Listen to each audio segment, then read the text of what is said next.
Metro ட்ரெயினில் பயணம் செஞ்சுட்டு இருந்த அந்த பயணிக்கு பக்கத்தில் 3 இளம் பெண்கள் வந்து நின்றுருக்காங்க.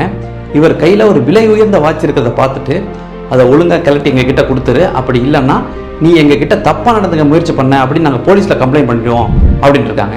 இவர் திரும்ப முடிச்சிருக்காரு. என்ன கொடுக்குறியா, போலீஸ் ஃபோன் பண்ணுவா அப்படின்னு கேட்டிருக்காங்க. இவர் தனக்கு காது கேட்காது, வாய் பேச முடியாது, ஏதா இருந்தாலும் எழுதி கொடுங்க, நான் படிக்கிறேன் அப்படின்னு இருக்காரு. ஓ உனக்கு இது வேறையா அப்படி சொல்லி இவங்க சொல்ல வந்தது அப்படின்னு சொல்லிட்டு அதை மிரட்டி அப்படியே எழுதி கொடுத்துருக்காங்க. அதை பார்த்துட்டு ஒரு அதிர்ச்சி அடைஞ்சிருக்காரு. என்ன கொடுக்குறியா இல்லை போலீஸ் ஃபோன் பண்ணுவா அப்படின்ட்டு இருக்காங்க. அவர் நிதானமாக தெளிவாக சிரிச்சிட்டா சொல்லியிருக்காரு, தாராளமாக போலீஸுக்கு ஃபோன் பண்ணுங்க. இப்போ நீங்கள் உங்களுக்கு என்ன வேணுங்கிறத எனக்கு எழுதி கொடுத்துருக்கீங்களே, போலீஸுக்கு போனால் யார் மாட்டுவா அப்படின்ட்டுருக்காரு. இப்போ தான் உங்களுக்கு தெரிஞ்சிருக்கு, ஆகா நம்மளே வாக்குமூலம் எழுதி கொடுத்துட்டோமே அப்படின்ட்டு, சார் மன்னிச்சிருங்க சார், இனிமேல் இப்படி பண்ண மாட்டோம் சார், எங்களை விட்டுருங்க சார் அப்படின்னு சொல்லிட்டு அந்த இடத்துல எஸ்கேப் ஆகி போயிருக்காங்க.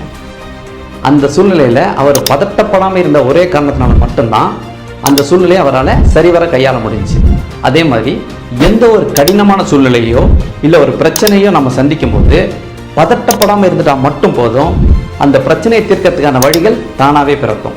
ஏன்னா பதட்டப்படாமல் இருக்கும்போது மன நிம்மதியாக இருக்கும், மன நிம்மதியாக இருந்துச்சுன்னா சிந்தனைகள் தெளிவாக இருக்கும், சிந்தனைகள் தெளிவாக இருந்துச்சுன்னா பிரச்சனைகளை தீர்க்கறதுக்கான வழிகள் எளிதில் கிடைக்கும். அதனால் பெரும்பாலும் பதட்டம் இல்லாமல் இருக்கிறதுக்கு முயற்சி பண்ணுவோம்.